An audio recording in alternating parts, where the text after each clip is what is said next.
Selamat malam pemirsa, senang sekali saya dapat menjumpai Anda di Perempuan Bicara di Jumat malam hari ini. Mudah-mudahan semua dalam keadaan sehat. Meskipun memang kita juga masih merasakan ya duka ya. Ucapan duka juga saya sampaikan kepada keluarga dari almarhumah Vanessa Angel dengan almarhum suami Vanessa Angel yaitu Bibi Ardiansyah yang berpulang kemarin karena tragedi dari kecelakaan tol Jombang, Jawa Timur. Mudah-mudahan keluarga diberikan ketabahan. Nah, di malam hari ini mungkin tadi sudah sedikit baca bagaimana sebuah konten bisa saja dilakukan dengan cara melanggar aturan ya, dan juga bisa saja beresiko mendekati maut. Pertanyaannya bagaimana nilai dari demi konten itu pun harus kita lihat. Perspektifnya ada di meja Perempuan Bicara malam ini. Saya tidak sendiri, saya ada di kiri dan kanan saya sudah ada 4 perempuan yang akan memberikan perspektifnya luar biasa. Mudah-mudahan bisa memberikan insight yang baik. Saya perkenalkan dari mulai sebelah kanan ada Mbak Devi Rahmawati sebagai pengamat sosial. Apa kabar Mbak Devi? Baik Mbak, insya Allah sehat. Baik, lalu kemudian ada Shirley Anavita, konten kreator muda kita. Apa kabar Shirley? Halo Mbak, sehat? Baik, alhamdulillah. Sehat. Sebagai milenial influencer kita juga undang malam hari ini ya Shirley ya. Oke. Dan di sebelah kanan saya juga ada Dennis Syariesta, konten creator. Apa kabar Dennis? Halo, baik. Sehat? Sehat. Baik. Dan satu lagi ada Mbak Lita Gading, psikolog kita yang akan memberikan perspektif luar biasa juga malam ini. Apa kabar Mbak Lita? Baik, alhamdulillah. Baik, sebelum kita bahas dan mendengar demi konten, apakah memang rakyat Indonesia sudah tidak sungkan-sungkan melanggar aturan, bahkan mendekati atau memberikan resiko maut terhadap dirinya? Kita lihat seperti apa informasinya. Peristiwa kecelakaan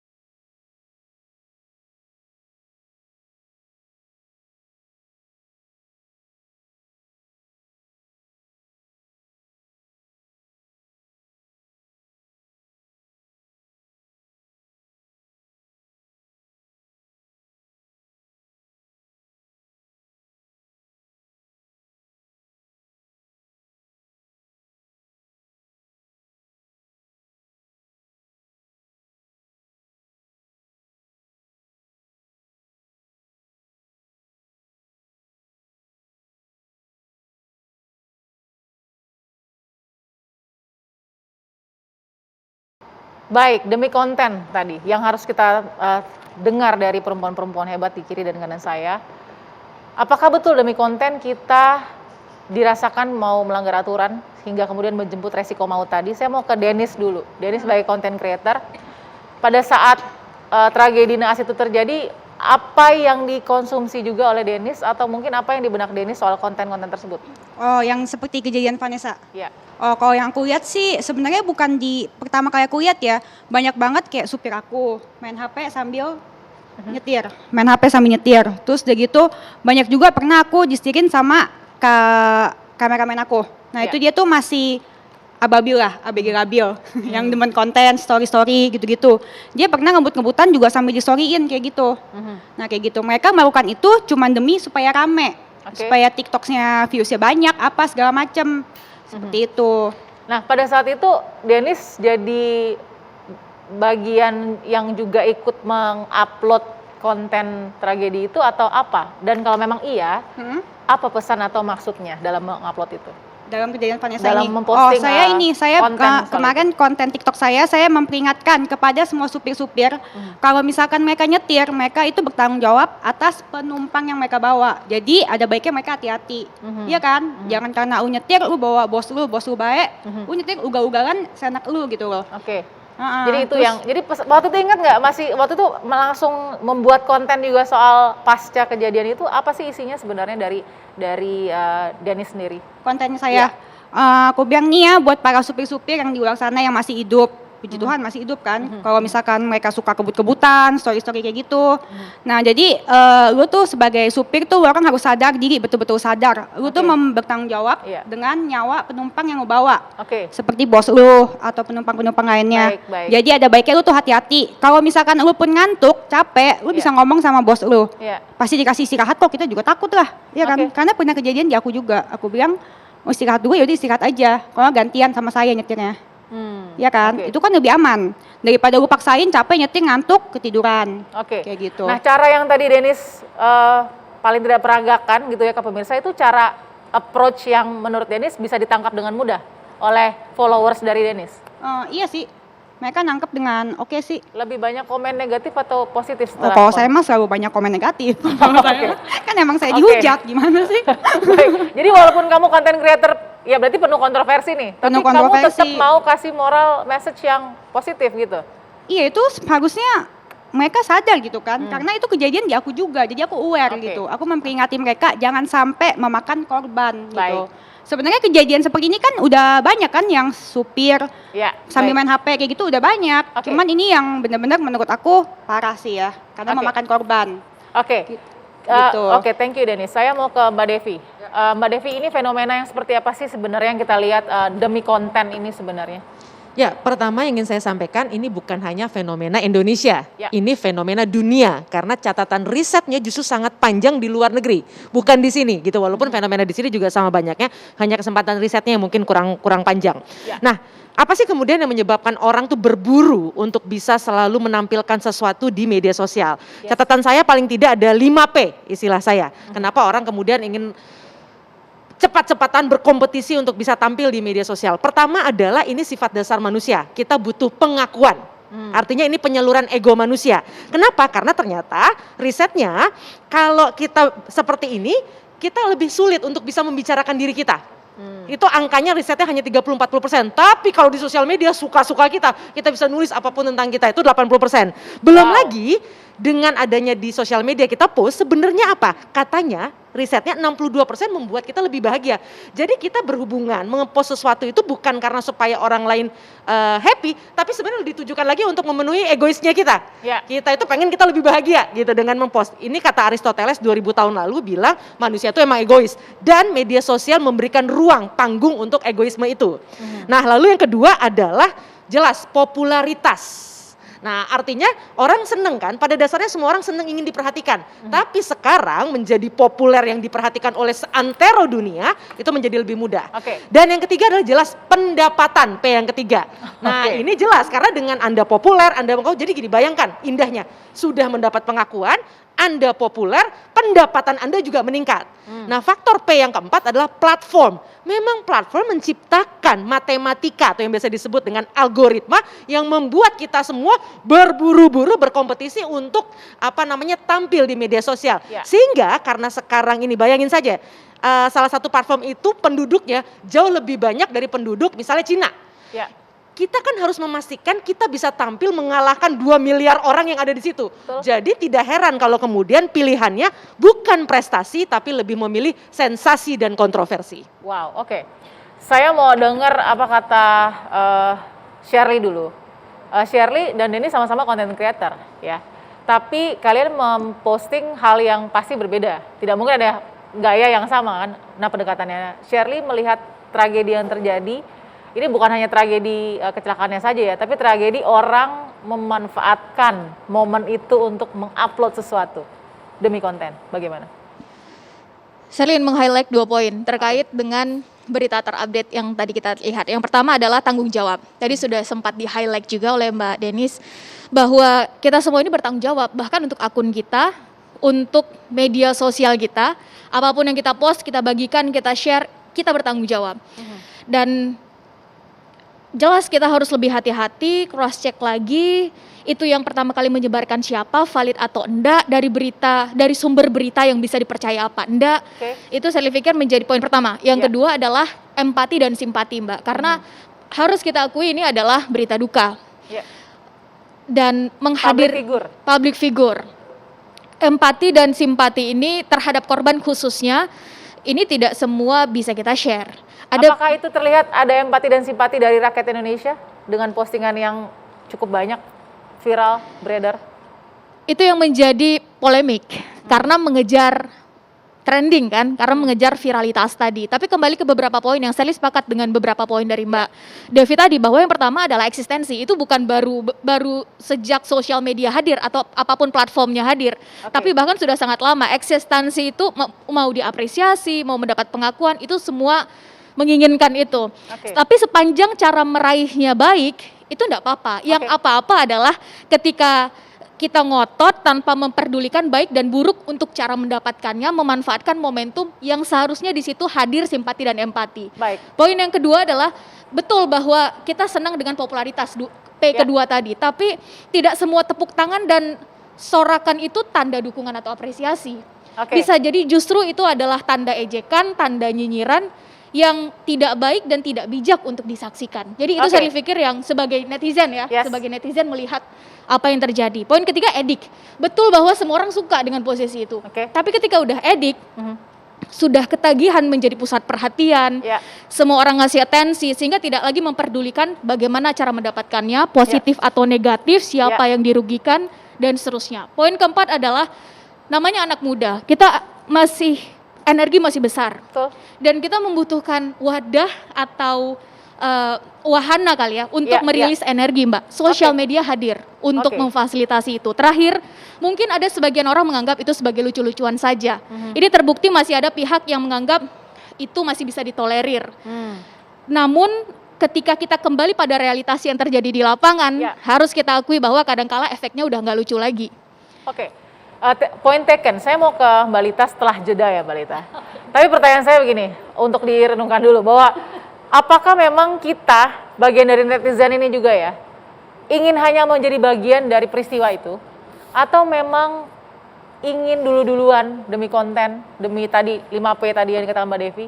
Nah, gimana kita membedakannya? Mana yang mau jadi bagian karena itu public figure, lalu kemudian ada empati dan simpati, mana yang tidak? Sesaat lagi tetap di Perempuan Bicara.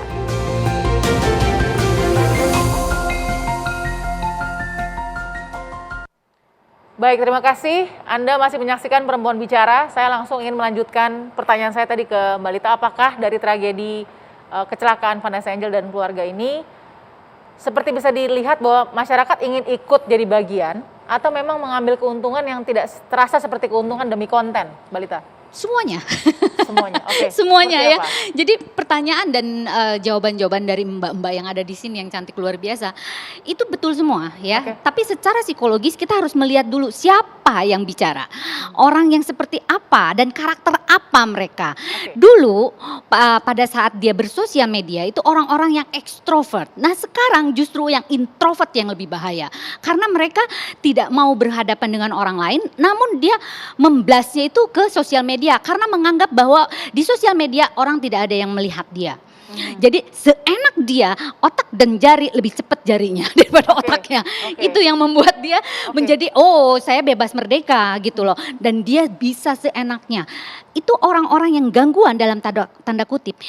Setelah disurvei oleh beberapa psikolog yang saya punya, itu mempunyai kecenderungan gangguan jiwa loh. Tapi tidak semua kan kecenderungan? Tidak semua. Namun orang yang memblush, orang-orang yang mampu melakukan apapun yang melanggar norma-norma, itu termasuk dong, karena dia menikmati itu kan. Norma dari perspektif siapa? Norma dari sisi agama, budaya, sosial dong. Ya seperti yang tadi, penayangan bla bla bla. Itu yang seharusnya kalau kita punya jiwa, itu dia nggak mungkin dong tega nggak sih dia memperlihatkan itu, minimal di blur lah. Nah, saya pun kemarin saya sempat memposting karena apa? Karena saya diminta oleh keluarganya untuk memberitahu ke media gitu, supaya ter-up gitu kan. Oke, saya lakukan itu karena permintaan. It's okay. Tapi setelah dia publish, setelah dia up dan viral, stop, matiin. Gitu, itu etika ya. Kita beretika. Kita kan bicara tentang psikologi beretika sosial media, betul nggak?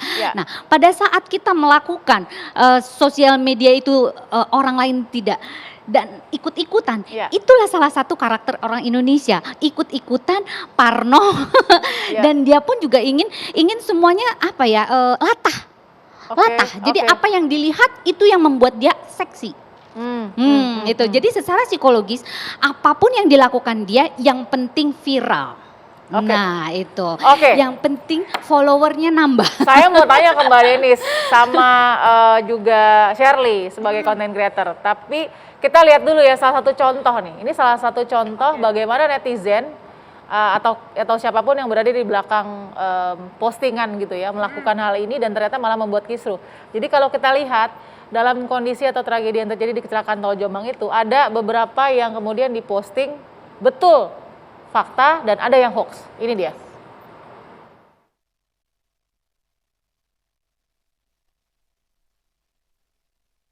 Ini memang adalah instastory ya, milik dari pengemudi pada saat itu. Tapi memang sempat dihapus. Nah ini yang hoax. Ini tidak ada di dalam instastory dari sang pengemudi. Dan ini sudah dikonfirmasi kepada pakar telematika. Jadi ini tidak betul. Namun yang beredar secara viral, ini diposting seakan-akan untuk memperlihatkan kecepatan ya, kecepatan dari mobil saat itu.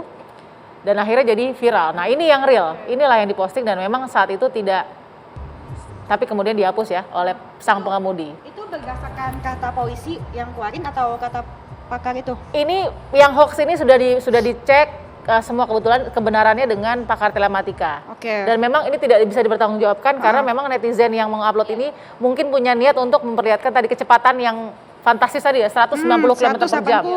180 190. Nah, jadi oke, saya mau tanya nih ke Denis ya. Denis tadi kan secara psikologi tadi Mbak Lita expertnya sudah bilang bahwa ada kecenderungan gangguan bahkan untuk demi konten mengupload hal-hal yang mungkin melanggar norma dan lain-lain. Sepakat nggak dengan itu? Perspektif? Kalau menurut aku ada juga yang mereka pengen rame, pengen kontennya rame, nggak berniat jahat, pengen aja karena ya pada dasarnya kan orang netizen di sosmed itu demen ikut-ikutan. Oke. Gitu. Oke. Jadi Denis sendiri memilih konten terlepas dari tragedi yang ada nggak persiapannya dulu atau plannya dulu atau semua tuh serba spontan aja gitu? kalau saya semua serba spontan sih, karena aku nggak pernah mikirin gimana supaya viral apa segala macam, beda ya. Kalau aku kan dari dulu pengusaha, jadi aku berpikir selalu bagaimana caranya mengembangkan usaha aku. Beda, jadi bukannya pengen terkenal nih, ini segala macam, enggak. Oke. Jadi bagaimana kalau cara aku pikir, gimana cara usahaku meluas gitu. Oke. Mungkin itu bedanya. Oke, kalau untuk Sherry sebagai content creator memilih konten yang pas dan memang dibutuhkan oleh publik atau apa saja yang saya mau upload ya saya upload? Kalau Shirley memilih yang pertama, Mbak. Apa yang dibutuhkan publik dan tujuan dari mengupload itu apa? Jadi Dan pada dulu gitu. ketika itu bisa dipertanggungjawabkan, maka nggak apa-apa upload. Oke. Artinya adalah ini kembali kepada siapa di balik sosial media itu kan gitu. Ya. Ketika si pengupload itu bisa bertanggung jawab, maka kontrolnya ada di si pemilik akun itu. Menurut Shirley, justru yang terjadi itu adalah itu sudah menjadi tren untuk mengupload ulang, untuk membuat ulang kira-kira itu kondisinya kayak gimana. Itu adalah tren dan tren itu diciptakan. Kenapa itu bisa terjadi? Ini bukan baru 1-2 kali, sudah banyak. Benar ya Mbak ya, jadi ikut-ikutan itu tadi poinnya, Shirley sepakat dan tren itu diciptakan, itu dibentuk. Kata kuncinya adalah ketika itu mengalami repetisi, pengulangan, dapat applause dari publik dengan cara itu viral, itu banyak like, itu banyak di-share, itu banyak di-komen, otomatis kan dia naik tuh. Maka algoritma akan dengan sendiri itu tercipta, bekerja untuk mendukung itu, ditonton, ditiru, diikuti oleh banyak orang. Baik, ke Mbak Devi dan Mbak Lita. Mbak Devi dulu, artinya orang yang membuat konten hoax tadi di tengah-tengah bagaimana krusial dan viralnya tragedi itu memang intended atau memang niat atau memang iseng saja atau bagaimana? Nah, tadi 4P tadi masih ada satu tambahan lagi. Kenapa kemudian selalu ada pilihan antara konten atau kemanusiaan? Nah, jelas manusia itu punya yang namanya kalau istilah kerennya altruistik. Artinya apa? Ingin menjadi pahlawan. Jadi nggak semuanya karena niatnya kemudian ingin popularitas. Atau tadi dengan sengaja misalnya menciptakan hoax. Bukan, tapi dia selalu ingin menjadi yang terdepan, pahlawan untuk mengabarkan sesuatu yang sedang penting saat ini. Nah ini juga yang kemudian kalau dikaitkan dengan hoax, selain karena pengen jadi pahlawan, makanya sudah nggak ngecek-ngecek lagi, tapi kemudian juga ternyata kalau itu sebuah informasi yang buruk, menurut studinya, manusia itu tidak mau takut sendirian. Jadi egoisme manusia mendorong manusia kalau ada informasi yang menakutkan pasti langsung berbagi agar apa?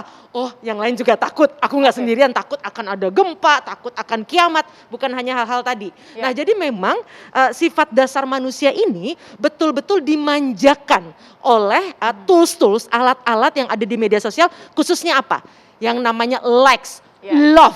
Nah, itu kita seakan-akan bisa menjadi pahlawan dalam waktu yang sangat singkat. Kalau dulu kan Anda pahlawan harus prestasi kan? Nah, sekarang kan tidak. Anda jadi pahlawan cukup dengan mengabarkan sesuatu yang nanti orang bilang, makasih ya Say. Terus kasih love, kasih likes dan sebagainya. Nah, memang menariknya studi-studi lagi-lagi itu di Yale, di Oxford dan sebagainya menunjukkan bahwa memang ada potensi manusia akan semakin menikmati ketika menerima likes. Makanya ketika ada satu likes, ada satu informasi yang dia kabarkan kemudian tidak diterima likes, dia akan cari jalan. Nah, ketika hal yang positif sudah habis, tidak heran kalau kemudian dia memilih sesuatu yang sensasional. Misalnya selfie. Selfie saja kan banyak yang kemudian meninggal gitu ya karena jatuh dari gedung atau dimakan oleh hewan karena di kebun binatang dan sebagainya. Lagi-lagi apa ya tadi? Karena memang membutuhkan pengakuan. Kenapa membutuhkan pengakuan? Orang sering lupa. Di media sosial sebenarnya apa yang ditampilkan tidak sepenuhnya kebenaran. Karena lagi-lagi tools di media sosial memudahkan orang untuk menampilkan kebohongan. Nah, yang menarik adalah kita mudah iri, mudah takut ketinggalan tren, padahal yang ditampilkan belum tentu kebenaran. Ini satu paradoks yang memang cukup mengerikan dan menjadi malapetaka. Saya mau ke Denis dulu sebelum ke Mbak Lita. Denis tadi dikatakan ketika konten positif sudah habis, maka kemudian akan bergeser kepada hal-hal yang sensasional dan bahkan kontroversial. Setuju nggak? Enggak juga sih, enggak juga. Karena menurut aku setiap orang beda-beda dong ya. Beda-beda cara terkenal mereka. Dan kalau aku sih mungkin lebih ke nasib ya, terkenal ya Mbak ya.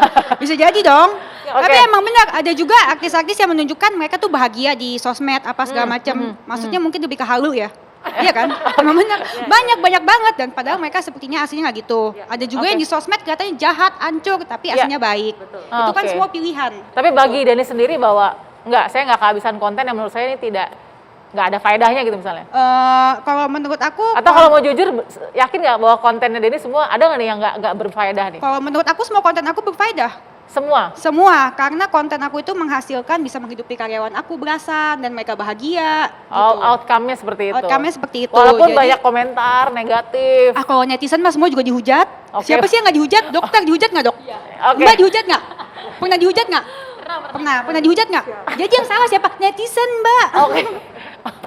Mereka tuh suka menghujat, yang harusnya dibenerin cara pikirnya tuh mereka. Saya mau tanya ke Mbak Lita kalau gitu. Ya netizen yang salah nih, padahal kadang-kadang kita juga jadi netizen sebenarnya. Nah sekarang ke Mbak Lita, ada trial by the netizen juga nih kalau kita lihat dalam kasus tragedi itu. Nah menurut Mbak Lita, kenapa itu terjadi? Apakah karena itu adalah dilakukan dengan kelompok ya? Secara psikologi ketika dilakukan bersama-sama kita menjadi merasa benar gitu. Iya betul sekali. Secara teori kan seperti itu ya Mbak. Yang seperti disampaikan sama Mbak Devi itu betul sekali secara teori. Namun prakteknya itu luar biasa, lebih dari itu ya Mbak ya.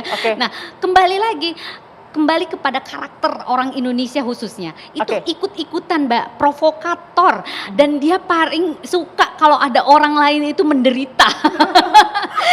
Ya dong, ada hal-hal yang merasa bahwa ini gue nih harus eksis nih di depan nih gitu kan. Jadi secara tidak langsung dia pun juga berasa bahwa aku harus eksis, aku harus merasa bahwa aktualisasi diri gue itu dalam bentuk seperti ini. Waduh, parah dong ya. Nah, artinya jadi dia melupakan secara faedah-faedah yang ada norma-norma di dalam masyarakat.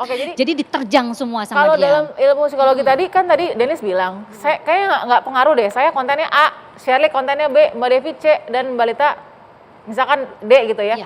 Tapi sama-sama semua dapat hujatan. Artinya nggak ada satu silver lining atau benang merah yang sebenarnya menentukan gitu. Netizen atau haters itu kan termasuk dalam orang-orang yang pertama pengangguran, dia tidak tahu tentang pendidikan. Bisa juga punya pekerjaan hebat. Iya betul. Namun ini secara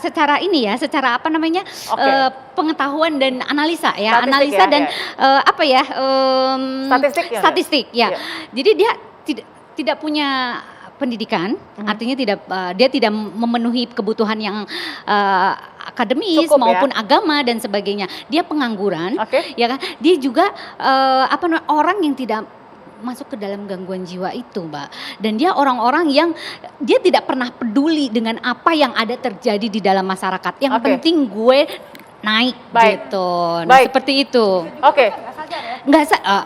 Hal tersebut bisa juga begitu. Yaitu masuk ke dalam gangguan-gangguan itu. Gangguan yang ada narsistik dan sebagainya. Itu maksudnya ke gangguan kepribadian, Mbak. Gitu. Tapi bisa juga bukan gangguan juga. Mereka misalkan nggak sadar gitu. Karena mereka baca komen, mereka jadi ikut-ikutan komen. Itu Padahal mereka kembali belum ke tren itu. Iya, belum menelusuri itu kan. Betul.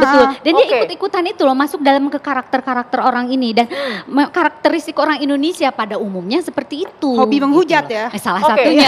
Nah, yang paling penting adalah meskipun seperti itu kan konten ini seperti berjalan ya, tiap hari tuh nggak akan berhenti gitu. Kita sudah masuk di dunia itu, society itu. Nah, salah satunya adalah viral yang terjadi di beberapa daerah yang kemudian efeknya bahkan hingga kematian. Saya akan lanjutkan perempuan bicara, kita jeda dulu.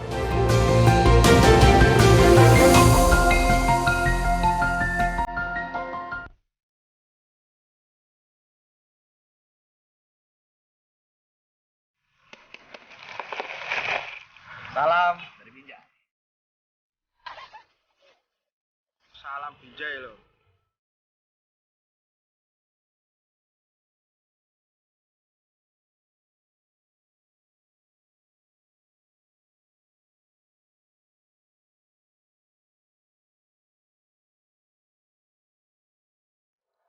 Demi konten, demi viral apapun dilakukan, kita akan lihat ya. Salah satunya tadi ada sedikit salam dari Binjai misalnya, Anda mungkin sudah juga pernah dengar. Dan beberapa konten lainnya yang memang dilakukan demi viral. Kita lihat seperti apa. Video TikTok istri Kapolres Tebing Tinggi Sumatera Utara berjoget sambil memegang setumpuk uang Rp100.000 viral di media sosial. Video ini menuai kontroversi karena dianggap ajang pamer kekayaan. Video ini berbuntut dengan pemecatan Kapolres Tebing Tinggi Sumatera Utara AKBP Agung Sugiyarso. Salam dari Binjai. Video TikTok aksi memukul pohon pisang dengan mengucapkan salam dari Binjai viral di media sosial. Video ini ditonton lebih dari 45 juta kali. Sang pembuat video, Paris Fernandes, berhasil mendapat 1,4 juta pengikut di akun media sosialnya. Aksi memukul pohon pisang ini banyak ditiru, warga resah dan merugi. Di desa Surabayan, Lamongan, Jawa Timur, 9 pelajar memukul hingga roboh 50 pohon pisang. Akibatnya pemilik tidak bisa memanen puluhan tandan buah pisang. Para pelajar ini memukul, memanjat pohon pisang hingga roboh. Mereka merekam aksi dengan gembira kemudian mengunggahnya di media sosial. Video detik-detik 2 orang remaja tewas tertabrak truk ramai di media sosial. Di video itu, 2 anak nekat menghadang truk yang melintas di Jalan Cisauk, Tangerang, Banten. Sekelompok remaja tersebut sengaja melakukan aksi nekat lantaran untuk membuat video di media sosial. Keuntungan bermain media sosial menjadi magnet penggunanya. Berlomba-lomba mengisi konten yang bisa mendatangkan popularitas hingga uang. Berjoget bukan pada tempatnya hingga berdiri di tengah jalan menghadang kendaraan. Rasa malu dan bahaya tidak lagi jadi masalah asalkan viral. Apakah pantas dan sesuai dengan norma dan nilai di masyarakat? Sepertinya sudah tepat harus banyak yang bersuara dan mengedukasi ini karena prihatin sekali ya melihat mungkin impact dari apa yang dilakukan dengan melanggar aturan. Kita boleh bikin konten untuk viral tapi tidak melanggar aturan tadi ya, dan juga kemudian bahkan menjemput maut tadi seorang anak terlindas truk tadi. Saya mau tanya juga, apakah dari konten-konten tersebut narasumber semua di sini sudah sempat menyaksikan dan berkomentar juga nggak pada saat itu? Denis? Yang kebetulan yang tadi saya nggak pernah lihat sih. Nggak pernah lihat? Nggak pernah lihat, tapi setelah saya lihat sih parah banget ya. Parah banget itu menurut kamu sudah melanggar aturan? Ya melanggar kan sampai ada korban, ya kan? Apalagi sampai merugikan orang. Itu merugikan orang sekali kan, dia pukul-pukul pohon pisang terus segitu sampai pohon pisang pada habis di kebunnya. Di kebun orang lain gitu, karena mengikuti. Bukan kebun dia pula, kan itu termasuk merugikan orang ya. Jadi nggak bagus. Jadi menurut aku yang melanggar itu seperti melanggar hukum, merugikan orang lain, itu nggak boleh diterusin. Ini nggak apa-apa ya, kita untuk melihat garis yang namanya sebuah konten. Mungkin nanti kita juga akan lihat konten dari Denis misalnya contohnya nih. Mungkin bisa kita lihat satu contoh, tadi kan perspektif yang bermanfaat atau tidak kan ada di mata penggunanya. Betul. Ini katanya orang kaya selebgram Denis, apa ini? Saya mau baca dulu ya.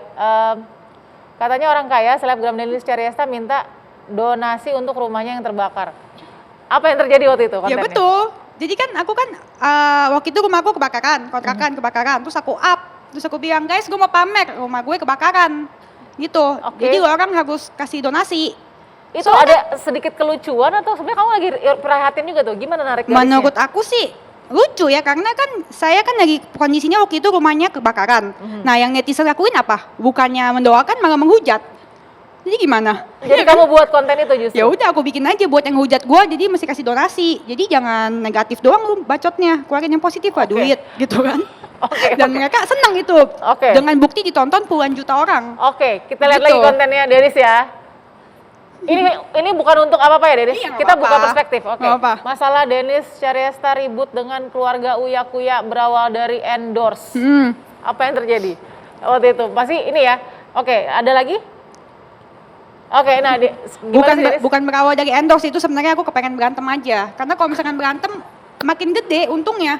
Oke, Makin itu gede ini untungnya. pengakuan jujur nih ya Iya, dari jujur, saya jujur. Saya mah bukan artis-artis TV settingan itu. Jujur Oke, aku mah. memang mau cari masalah gitu. Bukan mau cari masalah emang. Kebetulan saya tuh nggak mungkin ngatain orang duluan, kecuali misalkan Oke. dikata-katain gitu. Oke. Nah, kalau misalkan ada yang singgung artis apa segala macam, wah saya senang banget tuh. Oke. Untung kapan lagi kan? Oke, jadi gitu. Oke, Mbak Devi mau komentar. Saya mau bisa. dengar. Oke, jadi menarik gitu. Kenapa kemudian selalu identik perilaku yang negatif Oke. itu bisa hits, bisa viral. Yes. Ternyata ada penelitian yang dilakukan di Barat, misalnya begini, orang dites ketika keluar 3 kata negatif, kanker, bom dan perang, dibandingkan dengan kata bayi, senyum dan menyenangkan. Orang jauh lebih cepat bereaksi ketika disebut kata kanker, bom dan perang. Wow. Memang sesuatu yang negatif itu lebih cepat mendorong naluri kita, insting kita sebagai manusia untuk bangkit karena kita memang diciptakan Tuhan untuk bertahan. Jadi memang hal-hal negatif itu membuat kita lebih cepat Oke. bereaksi dibandingkan berita yang kemudian tenang, Oke. positif Oke. dan sebagainya. Tapi tadi saya mau ngomentarin dulu yang soal pohon pisang Yes. itu dan yang lain-lain. Yes. Itu karena kita semua sekarang penduduk dunia itu kena pandemi yang namanya FOMO, fear of missing out. Itu Ya. sudah banyak penelitian tentang itu. Ya. Artinya apa? Kita semua manusia takut sekali nggak ikutan tren. Kenapa? Lagi-lagi manusia itu karena hitohnya adalah makhluk sosial, takut terisolasi. Kalau ngomong misalnya nggak nyambung, emang ada itu? Iya, itu takut sekali. Oke. Jadi memang selalu berusaha betul Oke. untuk ikut. Hal negatif lebih mudah untuk diadaptasi oleh manusia. Yes, betul sekali. Karena negatif gampang dicerna menurut dia. Oke. Kalau yang positif dia harus mikir dulu nih, wah ini teori dari mana nih? Oke. Seperti itu. Jadi Oke. kalau sesuatu yang negatif itu mudah sekali ditangkap orang. Oke. Gitu. Saya mau ke Shirley. Shirley, kamu content creator, kamu bilang kamu riset dulu untuk ngeliat apa sih kebutuhan publik, makanya saya bikin konten gitu kan. Nah, dengan banyaknya konten negatif dan sensasional seperti ini, kamu ada nggak tergelitik untuk mengomentari konten negatif itu supaya memberikan edukasi? Atau enggak deh, saya mau main di ranah saya, yaitu konten yang sesuai keinginan publik, positif dan lain-lain. Sebetulnya awal mula Shirley di sosial media kan karena itu Mbak, di 2019. Tapi yang Ya. jelas Shirley ingin sampaikan begini, bahwa adalah tugas kita semua. Dan dalam hal ini saya pikir yang hadir di sini, di meja ini adalah yang punya ilmu, yang punya kompeten, yang punya power, termasuk keterkenalan seperti Mbak Denis ini, Yes. yang menjadi, kalau bahasanya sekarang influencer, maka kalau sebelumnya mungkin kita nggak kenal istilah influencer, tapi yang akan mempengaruhi. Jadi sekarang bukan lagi masanya kita tunjuk-tunjukkan ini salah netizen, ini salah content creator, ini salah siapapun, platformnya kah atau regulatornya kah. Karena memang dasar manusia senang menyontoh. Dari dulu suri tauladan itu sudah ada. Manusia itu senang menyontoh. Apalagi kalau kita lihat yang bermain sosial media itu adalah anak muda, senang dengan suri tauladan. Jadi ingin saya sampaikan ada 4 sisi tanggung jawab yang kita Oke. semua punya andil dalam hal ini. Pertama adalah dari content creator. Ya. Bertanggung jawab untuk apapun yang diposting. Tujuan awal silahkan. Itu Ya. saya pikir bebas nilai. Tapi memastikan bahwa ini mulai secara kolektif kita tunjukkan bahwa Ya. kita logis, kita nggak serampangan, tidak nekat dan merugikan orang lain Oke. dan merugikan lingkungan misalnya, itu menjadi Yes. penting. Dan dalam hal ini karena dari Mbak Balges nanya ke Shirley pikir bertanggung jawab bukan hanya sekedar mengejar viralitas, popularitas dan AdSense. Mungkin itu iya masuk. Tapi ada dasar prinsip, ada dasar nilai atau value yang ingin disampaikan, ada hal positif dan kebaikan Oke. dan tidak merugikan orang lain, itu menjadi garis Oke.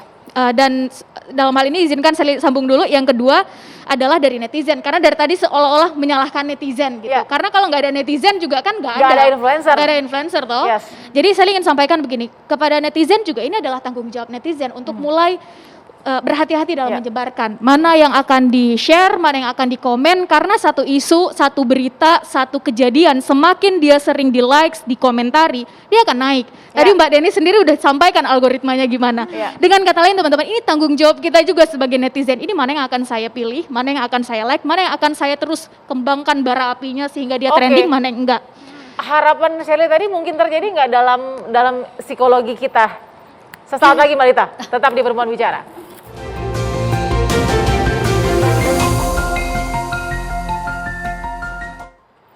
Baik, kita masuk di segmen terakhir Perempuan Bicara. Mudah-mudahan ada solusi dan insight yang bisa membantu juga untuk masyarakat. Saya mau ke Mbak Lita. Mbak Lita, tadi dengan apa yang harapan yang dikatakan oleh Shirley, harus kemana kita mengarah jika melihat konten negatif?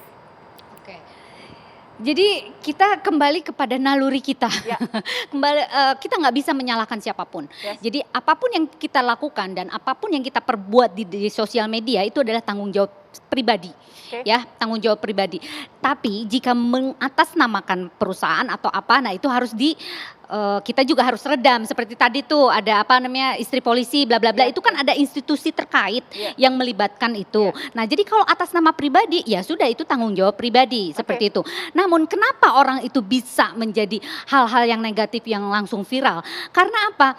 Karena ada nilai-nilai uang di sana, ada nilai-nilai materi yang harus dia kejar. Itulah motivasi utama yang kenapa dia berlomba-lomba untuk menciptakan satu konten kreator yang menarik, yang bisa dikonsumsi oleh semua orang.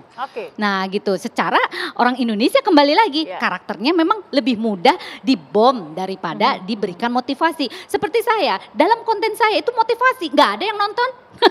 Tapi pada saat saya memberikan satu komentar tentang artis yang lagi speak up, yang harus diberikan speak up, di sanalah hujatan itu luar biasa. Sampai penontonnya aja sampai 7M. Bayangin tuh dalam sekian ini penonton ya, viewersnya ya. Mbak Lita sebagai expert ketika melihat yang ternyata negatif, kemudian Mbak Lita masuk ke situ lebih dikomentari, apakah mengubah cara akhirnya? Kalau saya tujuannya saya di situ kan menjaring haters. Jadi Kenapa menjaring haters? Iya, karena merusak mental.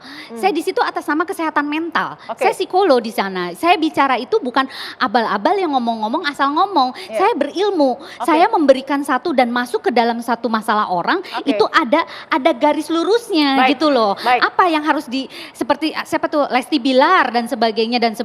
Itu pun juga harus, namanya orang hamil kenapa harus dihujat gitu loh. Jadi saya harus bukan membela, tapi ini adalah saya harus masuk ke dalam jalur psikologisnya. Untuk kesehatan mental tadi. Dan tadi ternyata ada satu faktor yang penting dalam sebuah konten, yaitu karena ada cuan. Cuan. Saya mau langsung cek ke Denis dulu, karena kita ngomong cuan nih. Sebagai konten creator kontroversial, sensasional yang banyak cuannya sekarang. Amin. Kalau boleh jujur, range-nya aja cuannya segitu banyak nggak? Kalau semakin kontroversi semakin banyak cuannya? Enggak juga, tergantung orangnya. Nasib-nasiban, kayak semua orang kayak gitu kan, juga mereka yang tonjok-tonjok pohon pisang, yang bagi-bagi duit tadi, malahan ketangkep kan? Iya kan? Kalau aku mah malah dapat duit, karena semuanya itu harus mengikuti aturan. Selalu pentingnya mengikuti aturan, tidak melanggar hukum dan tidak merugikan orang lain. Jadi kamu lebih banyak karena endorsement atau karena konten kamu memang dibeli? Endorsement juga, konten dibeli juga. Laku saya, Mbak. Laku. Kalau saya berantem tuh ya, saya kemarin ini pendapatan bisa, yang terakhir saya ngitung, terakhir saya berantem 700 juta. Itu konten berantem? Konten berantem. Endorse masuk setiap hari. Instagram aku kan sampai hilang. Instagram saya tuh hilang 12 kali. Karena di-report netizen. Gitu. Jadi konten berantem yang tadi kamu bilang kamu gak settingan ya? Konten berantem 700 juta, pernah? Bisa. Bisa, dan dalam waktu yang cepat. Karena kan post story, 1 story 5 juta. 20 story berapa? Kita harus menetralisir seperti gini. Apa? Menetralisir Mbak Devi.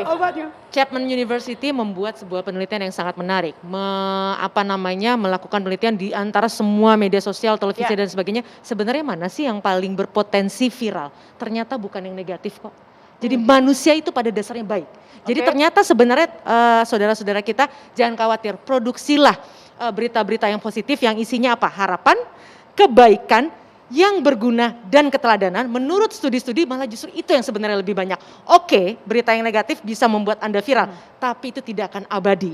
Dan memang kenapa semua orang berebut seperti itu? Karena ada satu penelitian lagi yang menarik. Dalam 60 detik, bayangin gimana nggak orang berupaya merebut perhatian. Dalam 60 detik saja itu ada 649.000 komen di TikTok, ada 500.000 di Facebook. Itu yang membuat semua orang berlomba-lomba, tapi sekali lagi pilihannya harus yang positif. Dan gini, jangan cuma berpikir kalau hanya mau sejahtera silahkan melakukan hal yang negatif. Tapi kalau mau selamat, jadilah manusia digital yang punya keterampilan, punya etika, punya budaya, dan keamanan. Jadi yang perlu diingat adalah posting yang penting, bukan yang penting posting.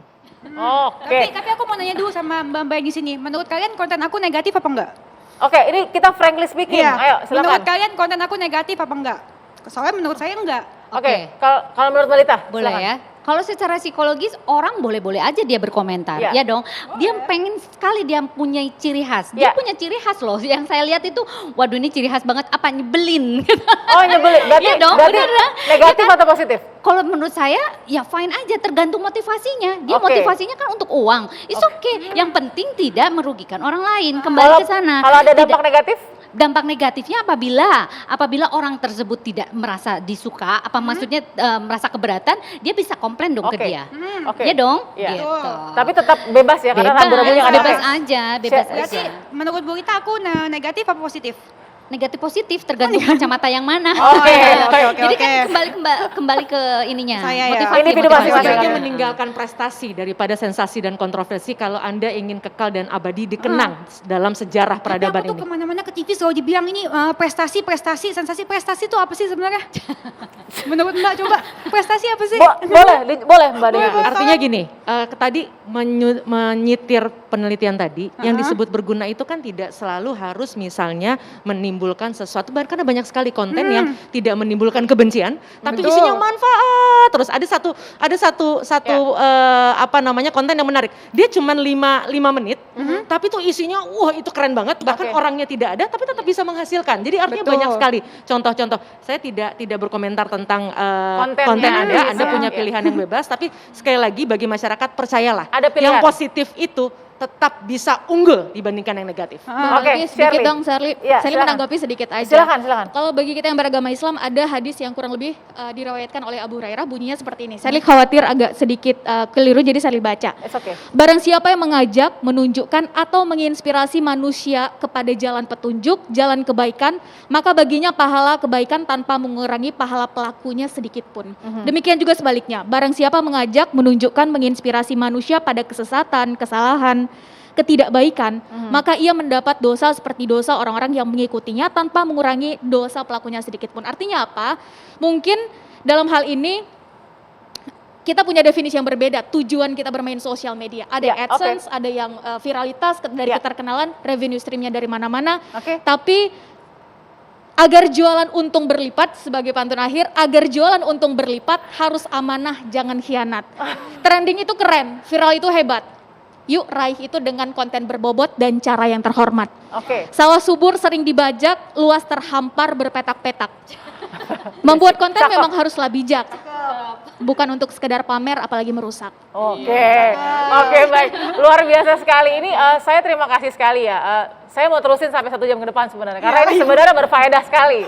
Nah, mungkin ini Denis paling serius di sini nih. Ini kita lihat Denis paling serius, tapi ini nggak apa-apa. Mudah-mudahan ada kesempatan lain. Saya terima kasih dulu kepada Mbak Lita sudah memberikan ilmunya. Sherly terima kasih. Dan Denis juga terima kasih. Sudah sangat transparan dan terbuka juga berbagi. Mudah-mudahan bermanfaat. Terima kasih juga Mbak Devi. Sudah memberikan pilihan positif itu ada untuk menjadi pilihan juga ya sebagai konten. Saya berharap mudah-mudahan informasi yang kita sajikan malam ini bisa menjadi paling tidak ya masukan berharga untuk Anda memilih konten-konten yang lebih bertanggung jawab dan juga mungkin bermanfaat. Terima kasih, sehat selalu. Kita sampai jumpa minggu depan ya.